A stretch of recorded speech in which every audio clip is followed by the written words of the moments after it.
Président Choguel Kokala Maïga Inula et Brébéré Tom Nama Oleko MPR, Mouvement Patriotique pour le Renouveau, et au président. Là, qu'a formé professeur Clément Damblé, ko Fangatik la Moro, Kouye Tekeke Allah. Donc, Koko a enlevera. Donc, il y a ko amena sécurité d'État Moro ou de fait.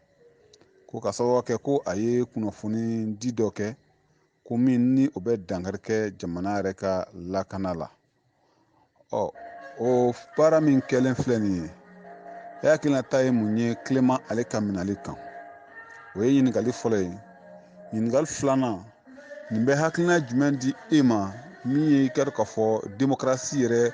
ko la, ka sɔrɔ kɛ démocratie taara gɛlɛya min kɔnɔ mars 91 la a dogolen tɛ mɔgɔ si la. Kɔrɔfɔ b'i bolo, Monsieur le Président. Allô, Sidibé, bonsoir. Mbika radio lamelaw bɛɛ fo k'u waliɲuman dɔn k'a fɔ i ye ɲininkali min kɛ ne hakilina ye o b'a yira k'a fɔ ko fanga in a sera yɔrɔ min na sisan a bɛ sira a yɛrɛ ma. En réalité u ye climat minɛ u ka k'a yira tɔ la minnu bɛ k'u critiquer, n'aw ma critique dabila, n'an ma opposant y'a dabila, an b'aw fana minɛ k'aw don kaso la ou bien sécurité d'État la bɛ taa enlever. O ye message de ye. Mɔgɔ o mɔgɔ n'i bɛ fanga in critiquer n'i y'a fɔ bɛɛ ɲɛna k'i b'a contre la, u b'a fɛ ka bɛɛ lasiran. Mais ne ɲɛna u ma sira ɲuman ta. Parce qu'en réalité mɔgɔw ka mɔgɔw lasiran, dɔ bɛ se ka siran. U bɛ dɔ bagabaga, u bɛ wari di dɔ ma, u bɛ place di dɔ ma. Ni min y'i ban o bɛɛ la u b'u minɛ nkalon kan ou bien ka ko dɔ da i la k'i don kaso la. U b'a fɛ ko de kɛ bɛɛ k'i makun, maliyɛn bɛɛ k'u ka se k'u sago kɛ. Ne ko min ma ko l'oligarchie plutocratique, o kɔrɔ ye mɔgɔ dama damaw minnu ye Mali ta ka kɛ olu ta ye k'a sɔrɔ mɔgɔw t'u fɛ. U tɛ jamana mara a mara cogo la. U bɛɛ sonyɛli ni yuruguyurugu de la. A kɛra sɔrdasiw ka minɛnw o, a kɛra sɛnɛkɛlaw ka engrais o, a kɛra fɛn o fɛn, mɔgɔ tɛ se k'a fɔ, a kɛra élection. Donc u ye Clément minɛ pour que ka message dɔ ci bɛɛ ma, bɛɛ k'i makun. Mais o tɛna sira sɔrɔ. Maliyɛn tɛ se k'i makun. Ne bɛ ka fɛn min fɔ aw ye don o don, a bɛ san dama dama bɔ ne bɛ k'a fɔ, o de bɛ ka bange sisan dɔɔni dɔɔni. E ko démocratie min sɔrɔla 91, min sɔrɔla 91 démocratie tɛ o. Mɔgɔ dama damaw de ye ɲɔgɔn da lajɛ. Jamanadenw bɛ min fɛ, gɛlɛya bɛ min kɛ jamanadenw kan, k'o de ta, ka denmisɛnninw ni baarakɛlaw ni bɛɛ hakili suɲɛ, ka tiɲɛni kɛ jamana ni yanni fanga se ka dafiri. U y'u sago sɔrɔ don min na démocratie tɔgɔ la, u nana min sigi o tɛ démocratie ye. Ka l'armée tiɲɛ, ka l'école tiɲɛ, ka hadamadenw jogo tiɲɛ, ka fɛn bɛɛ kɛ suyɛnli, yuruguyurugu, nkalon ani bingali. O de bɛ Mali la sisan. Démocratie ye min ye, ni mɔgɔ min élira n'a ma baara kɛ jamanadenw bɛ voter k'a bɔ yen. Est-ce que ni voter kun kɛra ɲɛma, mɔgɔw kun bɛ se k'a fɔ ko IBK gagnera 2018, mɔgɔw kun bɛ se k'a fɔ ko RPM gagnera 2020. Mɔgɔ tɛ se k'a faamu. Gɛlɛya bɛ yɔrɔ min kan, min ye gɛlɛya sɔrɔ ka tɛmɛ a bɛɛ kan mara in kɔnɔ, o ye kɔrɔn fɛ ani centre. E bɛ se k'a faamu cogo di k'a fɔ k'olu gagnera. Donc min bɛ Mali la démocratie tɛ o. O ye mɔgɔ dama damaw de ka fanga de bɛ Mali la sisan. Donc minnu b'a critiquer u b'u bagabaga, u bɛ dɔ minɛ, u bɛ place di dɔ ma, dɔ b'i makun, u bɛ dɔw kaso la. Donc o de don, o dɔrɔn de don, n'o tɛ fɛn wɛrɛ tɛ la. Clément kan ka bila de. Hali n'u ma bila, u bɛ tila k'a bila parce que dɔ bɛ bɔ Clément kɔfɛ ka kuma fɔ. k'a fɔ ko maliyɛnw tɛ sɔn min bɛ ka kɛ u ka jamana la. O de hakilina ye ne hakilina y'o de hakɛto b'a la sali la Mahamadu. Président an ka ɲininkali filanan bɛ tali kɛ waati laban nin na a yira k'a fɔ force spéciale minnu ni olu bɛ Sikaso min ye population tun wulila ka u ka hakɛ ɲini kɛ ni u ye vote min kɛ ko o suyɛnna olu kɔni bɔra ka population maltraité kosɛbɛ jogini min bɔra a la kosɛbɛ fo ka taa se ko wɛrɛw ma an y'a ye k'a fɔ FSD mɔgɔw ye déclaration dɔ kɛ o la e yɛrɛ hakilinata ye mun ye i kɛra k'a fɔ o fana kan ani bibi in na FSD yɛrɛ hakilinata ye mun ye min ye Clément Danbɛlɛ ale ka minɛli kan fo ka taa se Sikaso affaire in ma répression min ni a kɛra Sikasokaw olu fɛ yen min ye an ka force de l'ordre mɔgɔw olu fɛ n'o ye force spéciale mɔgɔw ye. Sidibe min kɛra Sikaso mɔgɔ si tɛ se ka faamu Mali la a se ka kɛ jamana si la ni jamana min kunna mɔgɔ bɛ yen min mago tɛ jamanadenw ka hɛrɛ la. Force spéciale a dilanla gouvernement fɛ o ye mun ye o ye finitigiw dama dama polisiw gardiw gendarmes soldats olu de équipe dɔ ta k'u former ka terroristes kɛlɛ u nana tiɲɛli kɛ hôtel la Bamako ani yɔrɔ caman la ka bombe fili mɔgɔw kan u y'u labɛn o kɛlɛ de kama pour que ka maliyɛnw kɔlɔsi ka Mali kɔlɔsi. Donc olu ni force tɔ ninnu tɛ kelen olu ma dilan maintien d'ordre kama o maintien d'ordre policiers ni gendarmes de b'a kɛ o mais n'i y'a ye force spéciale de olu dilanla fagali de parce que olu bɛ taa kɛlɛ la olu ni terroristes de bɛ kɛlɛ ni ni terroristes bɛ kɛlɛ kɔni i t'a fɔ k'i bɛ taa yala la i t'a fɔ k'i bɛ taa maintien d'ordre la e bɛ se ka faamu cogo di ko gouvernement ba yamaruya di ninnu de ma k'u bila ka taa Sikaso ka population bɛ k'a fɔ dɔrɔn ko min kɛra k'u ma sɔn a ma suyɛnni min kɛra élection fɛ k'u ma sɔn a ma u b'u ta ka t'u bila ka taa mugu ci mɔgɔw la caman bɛ hôpital la ala de y'a kɛ mɔgɔw ma sa o sisan FSD ko Front pour la sauvegarde de la démocratie ani opposition bɛɛ u ko an tɛ se ka makun o kan maliyɛn man ka sɔn pewu an ka tɛmɛ nin kan parce que bi ye Sikaso ta ye sini a bɛ se ka kɛ mɔgɔ yɔrɔ wɛrɛ ta ye bi ye Sikaso population sini wɛrɛ a bɛ se ka kɛ population wɛrɛ aw tulo b'a la don o don ne bɛ to k'a fɔ i y'a fɔ télé ni radio la kabini rébellion kuma in daminɛna u nana nkalon de jumɛn de kan k'a don mɔgɔw hakili la Mali jugu ani minnu b'u soutenir kɔfɛ u ko rébellion ko parce que développement de tɛ nord la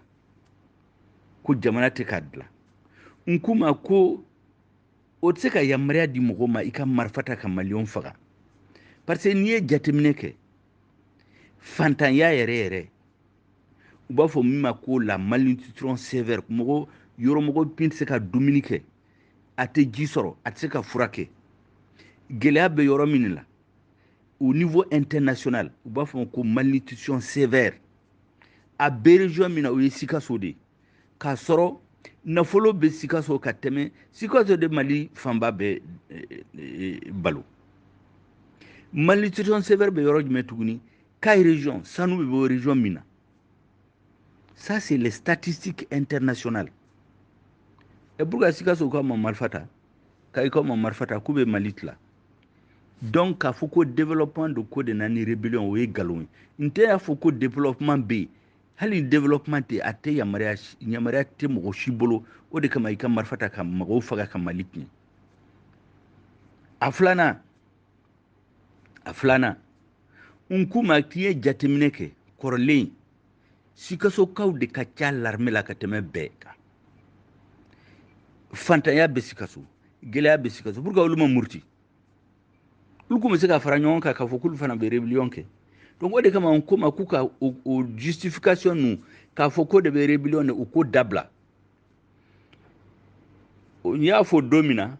dɔ ko ne ma ni e kun ye Sikaso ka den u b'a fɔ ko e ye régionaliste de ko ne ye malien de avant d'être de Sikaso, de Gao, de Tombouctou, de Kidal, de Kay, ne ye malien de donc ne bɛ Mali ko de fɔ donc e Sikaso région filɛ nin ye fantanya bɛ yen gɛlɛya bɛ yen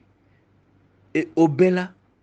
population bɛ mɔgɔw sugandi min bɛ taa représenter assemblée la u bɛ na 3e tour de ka sɔrɔ sariya ko ko 1 tour de don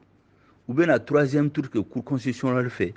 ani fangantigi ninnu u ka fara ɲɔgɔn kan ka suyɛli kɛ ka jagoya ka député sigi mɔgɔw kunna jamanadenw tɛ min fɛ o député de u sigira mun kama bɛɛ b'a dɔn ne y'a fɔ ka caya u b'a fɛ ka assemblée in fa député min drogue feerelaw terroriste Mali jugu minnu b'a fɛ ka Mali tila milice armée suyɛlikɛlaw olu de bɛ mɔgɔw financer k'u caya assemblée la donc yɔrɔ o yɔrɔ la n'u m'u sago sɔrɔ u taara yurugu kɛ jagoya mɔgɔ min ka di o ko bila assemblée la parce que u b'a fɛ ka mɔgɔ min sɔrɔ assemblée la mɔgɔ min bɛna voter ka constitution yɛlɛma ka Mali tilali labɛn u kun b'a fɛ k'a kɛ 2017 a ma sira sɔrɔ sisan u bɛna a sira sɔrɔ parce que opposant min kun ye mankan ci 2017 u ye place di dɔ ma u bɛ wari di dɔ ma donc olu ɲɛna mɔgɔ min b'a fɔ k'a tɛ kɛ o dɔ bɔra la assemblée in sigilen kun de yen donc maliyɛnw k'i labɛn kabini sisan mais o bɛɛ la n ko yamaruya tɛ mɔgɔ si bolo i ka force spéciale ta ka l'armée tɔgɔ tiɲɛ o lieu que ka taa terroriste kɛlɛ ka n'a mugu ci maliyɛnw la o ye bɛ mɔgɔw lamaloya yɛrɛ o de kama FSD ko k'an tɛ se k'an makun o la an ye exigence kɛ fɔlɔ ministre de la sécurité a kan ka démissionner parce que ale de ye yamaruya di ne b'a dɔn k'ale kelen tɛ se ka yamaruya di sisan an y'a mɛn ko a ɲɛmɔgɔw premier ministre ni président u bɛ k'a fɔ k'olu kun t'a kalama bɛɛ b'a dɔn gouvernement bɛ fonctionner cogo min na ministre de la sécurité kelen tɛ se ka wuli ka forçat bila force spéciale k'u ka taa jamanadenw kɛlɛ u b'a dɔn fagali de bɛ bɔ a la mais sisan bɛɛ b'a fɔ k'olu t'a kalama mais ale de y'a responsabilité ale kan ka démissionner o ye kelen a filanan ka commission nationale d'enquête k'a sigi décision in taara cogo min na fo maliyɛnw k'a dɔn jɔn ye responsabilité jumɛn de b'a la a kana n'a fɔ ko ministre filila de a dɔnna ta a bɔra ta ni mɔgɔ kun fagara bi a bɛna kɛ cogo di min ni bɛ to a la est ce que u bɛna arrangement k'a la a filanan a sabanan ka procureur ka dossier in ta en charge la saisie du procureur de la République pour tirer toutes les conséquences de droit k'a fɛsɛfɛsɛ k'a lajɛ jɔn de bolo b'a la parce que n'an y'an makun o kan bi ye Sikaso sini a bɛ se ka kɛ yɔrɔ wɛrɛ bi ye Sikaso ka manifeste sini a bɛ se ka kɛ politique ɲɛmɔgɔ dɔ ye donc o de kama FSD ko k'an tɛna makun o kan an bɛ exiger ministre ka démissionner commission d'enquête nationale ka sigi yamaruya dira jɔn de ma ka force spéciale bila ka taa mugu ci population la a sabanan procureur a ka enquête dayɛlɛ minnu b'a la u bɛɛ ka ɲangiri o kumaw de ye FSD o kumaw de fɔ o kuma dun an bɛna an sinsin k'an ta dabila o Sikaso faw fana u kan ka wuli k'i jɔ pour exiger c'est la loi qui prévoit sariya ma sɔsɔ yɔrɔ si la Sikaso kaw man k'o bila o u kan ka kɛ fo la vérité des urnes mɔgɔ minnu gagnera u ka segin u place la a filanan min ye sariya sɔsɔ ka mɔgɔw bila ka taa mugu ci mɔgɔw la o fana ka ɲɛdɔn donc FSC de y'o de sɛbɛn ne ye o réunion présidé parce que Soumaïla tɛ yen sisan ne de y'o déclaration signé hakɛto b'a la sali ala Mahamadu. Ayiwa président an bɛna se an ka ɲininkali sabanan ma o bɛ tali kɛ a bɛ an ka kunnafoni gafew kɔnɔ k'a fɔ ko 2017 la min an ka gouvernement kɛnɛna min ye ministre de l'intérieur et sécurité intérieure ye ko u ye yamaruya di min ye walasa drogue bɛ se ka sɛnɛ an ka jamana kɔnɔ cogoya min na hali an bɛ waati min na sisan a kunnafoni kelenw bɛ ka kɛ presse kɔnɔ la an bɛ jamana min kɔnɔ bi bɛɛ lajɛlen b'a la k'a fɔ ko basigibaliya b'a kɔnɔ e ka faamuyali ye mun ye o la est ce que nin décision sugu in Mali ni nin tali ka kan wa hakilinata ye mun ye. Sidibe n y'i ka question faamu pour que aw ka radio lamɛnlaw k'a faamu n b'a f'u ye u k'a faamu fɔlɔ Munde kuma ye mun ye an nana ye a ma mɛn ko gouvernement kun ye décision dɔ ta dogo la ministre de la sécurité de y'a signé k'a ba yamaruya di kɔfɛmɔgɔw dɔ ye c'est-à-dire mɔgɔ minnu bɛ bɔ Mali la maliyɛnw yɛrɛ tɛ yen société étrangère dɔ ka mariya d'u ma u ka se ka drogue sɛnɛ Mali la i y'a dɔn o ye kabako de c'est-à-dire a kuma yɛrɛ n'an kuma papier an kun tɛ se ka da la k'o bɛ se ka kɛ jamana kɔnɔ ka drogue sɛnɛ Mali la a laban ye mun ye bɛɛ b'a dɔn 2009 ka taa fo rébellion wulila 2012 Mali tɔgɔ kun tiɲɛna yɔrɔ bɛɛ la ale taara u b'a ko Mali kɛra narco état Mali ɲɛmɔgɔ kɛra drogue feerelaw de Mali kɛra drogue feerela jamana de kabini air cocaïne drogue avion falen drogue la ka bɔ fo Colombie Amérique latine ka n'a bila Mali la kabini o la Mali tɔgɔ tiɲɛna Mali ɲɛmɔgɔw tɔgɔ tiɲɛna rébellion wulilen 2012 u ye Mali juguw ye rébellion ninnu labɛn ka Mali tɔgɔ tiɲɛ ka mankan wuli Mali u ye mun de fɔ ko drogue feerelaw de bɛ Mali la olu de bɛ drogue feere drogue in bɛ taa Europe a bɛ taa arabu jamana la o de bɛ jamana hadamadenw tiɲɛ yɔrɔ bɛɛ la donc o fanga in o jamana in f'a ka kɛlɛ o bɛ rebelle ka déclaration la ka Mali tɔgɔ tiɲɛ o kɔfɛ Mali yɛrɛ sisan Mali bɛ ka yɛrɛ ɲini jamana tilala la jamana bɛ ka tila mɔgɔw bɛ ka ɲɔgɔn faga gɛlɛya bɛ jamana kɔnɔ an yɛrɛ bɛ k'an yɛrɛ ɲini est-ce que gouvernement min hami ye jamanadenw ka hɛrɛ est-ce que o waati la hali ni sariya y'a yamaruya est-ce que o waati mɔgɔw bɛ se ka sugandi k'a fɔ k'i bɛ yamaruya di dunanw dɔ ma k'u ka drogue sɛnɛ Mali la kɔrɔlenw b'a importer de sisan u b'a sɛnɛ ka caya donc Mali bɛ ka kɛ base arrière un narco état o de bɛ ka labɛn mɔgɔ bɛ se ka da o la tuguni mais a papier bɔra mais u ko sariya ye yamaruya di drogue bɛ se ka feere drogue bɛ se ka sɛnɛ yɛrɛ drogue bɛ se ka importer mais n'o don pour que a kun b'a kɛ dogo la pour que o ma kɛ arrêté interministériel bɛɛ k'a dɔn a nana cogo min na a nana mun na a bɛna problème jumɛn de ɲɛnabɔ mais décision in ministre kelen de y'a signé ka bureau la mais an b'a dɔn ne b'a dɔn gouvernement bɛ fonctionner cogo min na ale kelen tɛ se ka wuli ka kɛ i b'a sɔrɔ mɔgɔw dɔ b'a kɔ maintenant mankan wulila don min na sisan a bɔra u y'i précipité ka décision wɛrɛ bɔ k'u ye yamaruya min di k'a bɔra a ma yamaruya kun dira 2017 bi an bɛ 2020 donc san 3 u ye mun de kɛ Mali la u y'a sɛnɛ yɔrɔ min na jɔn de b'a la jɔn de tɔgɔ b'a la o société nin a ka actionnaire ye jɔn ye jɔn de ye yamaruya di o de kama an ko opposition ko FSD ko ne de y'u ka réunion présider an bɛ sɛgɛsɛgɛli la fo commission nationale d'enquête commission internationale d'enquête parce que jamanaw do den de bɛ o la o kana sigi k'a fɛsɛfɛsɛ k'a dɔn parce que Mali la sisan hali rébellion tɛ ban kɔrɔn fɛ ONU organisation des nations unies conseil de sécurité yɛrɛ commission minnu sigi o commission y'a sɛbɛn a papier bɛ n bolo ko n'i y'a ye kɛlɛ in tɛ ka ban Mali la sababu caman b'a la mais sababu dɔ bɛ yen drogue feerelaw drogue business o de b'a kɛ kɛlɛ in tɛ ka ban o drogue a kun bɛ importer a kun bɛ sɛnɛ jamana wɛrɛ la o b'a ta kan sisan an ka jamana ɲɛmɔgɔw yɛrɛ olu de bɛna yamaruya di mɔgɔ wɛrɛ ma u kana drogue sɛnɛ Mali la i y'a dɔn o ye kabako de ye est-ce que maliyɛn kun bɛ se k'i da la n'an kun ma papier in ye an kun tɛ se k'i da la o de la don o don ne bɛ to k'a fɔ maliyɛn minnu bɛ Mali kunna bi maliyɛnw hɛrɛ t'u ka hami ye Mali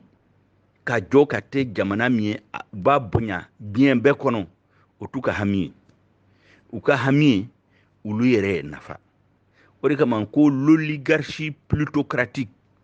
o kɔrɔ ye mɔgɔ dama dama mɔgɔ kungurin dama dama minnu y'an ka jamana ta en otage. U ka fɛn bɛɛ sigilen bɛ suyɛli ni yuruguyurugu ni tiɲɛli kan. Mɔgɔ o mɔgɔ n'i wulila k'a fɔ k'i ma sɔn u b'i nɛgɛ ka wari d'i ma k'i ma kun. Ou bien ka place d'i ma place ba ka d'i ma i k'i ma kun. N'i ma sɔn o bɛɛ ma u b'i bagabaga. N'i bɛ sɔn o bɛɛ ma u b'i minɛ k'u don kaso la ka nkalon da i kan. N'o bɛɛ ma sira sɔrɔ ala k'an kisi u bɛ se ka sira wɛrɛ ɲini a ko la. Mais o tɛ se k'a labɛn o. Bɛɛ bɛ se ka siran jamana kɔnɔ. A bɛ se ka bɛɛ corrompu. A bɛ se ka bɛɛ bagabaga. Hali a bɛ se ka bɛɛ faga o. Jamana tɛ se ka taa nin cogo la o. O de kama an b'a dénoncer. Il faut une commission nationale et internationale d'enquête. Que le procureur ouvre une enquête, une information judiciaire tout de suite. Malion bɛɛ kan ka wuli an tɛ se k'an sigi Mali ka k'a kɛ narco état. C'est-à-dire an bɛ sɛnɛ bila an bɛ malo ni ɲɔ ni sɛnɛ ni kɔri o bɛɛ b'a dɔn nafa min b'a la. Sisan an bɛna drogue de fara kan ka an ka jamana tɔgɔ tiɲɛ. Narco état o. Donc narcotrafiquant ni wari caman bɛ n'u bolo aw b'a dɔn élection bɛ kɛ cogo min na. Donc à la fin assemblée la narco député de bɛna sigi narco gouvernement de bɛna sigi narco président de bɛna sigi maliyɛnw kunna. Ala k'an kisi o la n'an m'an kɔlɔsi o de bɛna kɛ narcotrafiquant de bɛna an ka jamana minɛ na don dɔ la. O de kama an tɛ se k'an makun o kan quoi. Ne y'o décision fana ne y'o réunion présider an bɛna fɛsɛfɛsɛli kɛ an bɛ document dɔ ɲini an bɛ communiqué in labɔ peut-être au plus tard mardi. O fana démission du ministre de la sécurité enquête nationale et internationale k'a fɛsɛfɛsɛ k'a dɔn maliyɛn ka wuli k'i don ka mɔgɔw sanctionner mɔgɔ si man k'i permet mɔgɔ si ma a ka tiɲɛli don an ka jamana la. École tiɲɛna l'armée tiɲɛna foyi tɛ ka kɛ. Sisan u nana min fara kan sisan ka drogue yɛrɛ sɛnɛ Mali la k'an ka jamana tiɲɛ bolo ka jamana tɔgɔ tiɲɛ k'an bila contre les sanctions internationales ka argument di ka sababu di Mali jugu ma rebelle ni minnu b'a fɛ ka Mali tila k'a fɔ k'olu t'a fɛ ka to Mali la parce que Mali ye ɲɛmɔgɔ ye narco u bɛ drogue de la. Donc o kumaba minnu bɛ ka an ka déclaration in na o de ye ne hakilina ye. Maliyɛnw bɛ kan ka wuli k'i jɔ sisan. École tɛ Mali la l'armée tiɲɛna député jamanadenw bɛ ka mɔgɔ minnu ta k'u kɛ député ye u y'a bɔ su la u bɛna drogue de feere. Mais o tuma jamana an b'an sigi yan an tɛ se k'an sigi ka o kɔnɔ. O de kama ko bɛɛ kan k'i wuli ka président jagoya Mali population kan ka wuli k'a fɔ président ye e bɛ ka jamana mara cogo min na an tɛ sɔn o ma tuguni. I ka yamaruya don i ka yɛlɛma don jamana marali la. N'i m'a don a la a laban jamanadenw bɛna fɔ président yɛrɛ ka bɔ fanga la o. Mais k'a fɔ bɛɛ bɛ nin makun an tɛ se ka makun o kan o. An b'an ka parti créer pour que dɔrɔn ka taa wari ni place ɲini. Parti créera ka jamanadenw hakili sigi ka u ɲɛ yɛlɛ k'u lafaamu comme ça ni élection nana hakili ɲuman bɛ mɔgɔ min na u b'a bila jamana kunna. N'a ye baara kɛ u bɛ voter k'a garder. N'a ma baara kɛ u b'a bɔ yen. Mais sisan vote se ka mɔgɔw bɔ yen hali n'a ka baara ka jugu vote se ka bɔ yen. Parce que u bɛ sonyɛli kɛ u bɛ liste truquer n'u bɛ sira sɔrɔ o bɛɛ la u bɛna cour constitutionnelle fɛ a bɛna troisième tour organiser. Donc sira wɛrɛ tɛ maliyɛnw bolo. Sira min tora o ye u ka bɔ ka caya ka exiger changement ka don Mali taabolo sira kan. O de mɔgɔ wɛrɛ tɛna kɛ u place la. Parti politique ɲɛmɔgɔw dɔrɔn tɛ se k'a kɛ. Société civile dɔrɔn tɛ se k'a kɛ. Syndicat dɔrɔn tɛ se k'a kɛ. Jeunesse dɔrɔn tɛ se k'a kɛ. École karamɔgɔw dɔrɔn tɛ se k'a kɛ. Bɛɛ kan ka fara ɲɔgɔn kan ka exiger changement ka don dans la conduite du pays. Donc kumaba minnu bɛ fɛ k'a fɔ o kuma in kan o de ye nin hakɛto b'a la salli ala Muhamadu.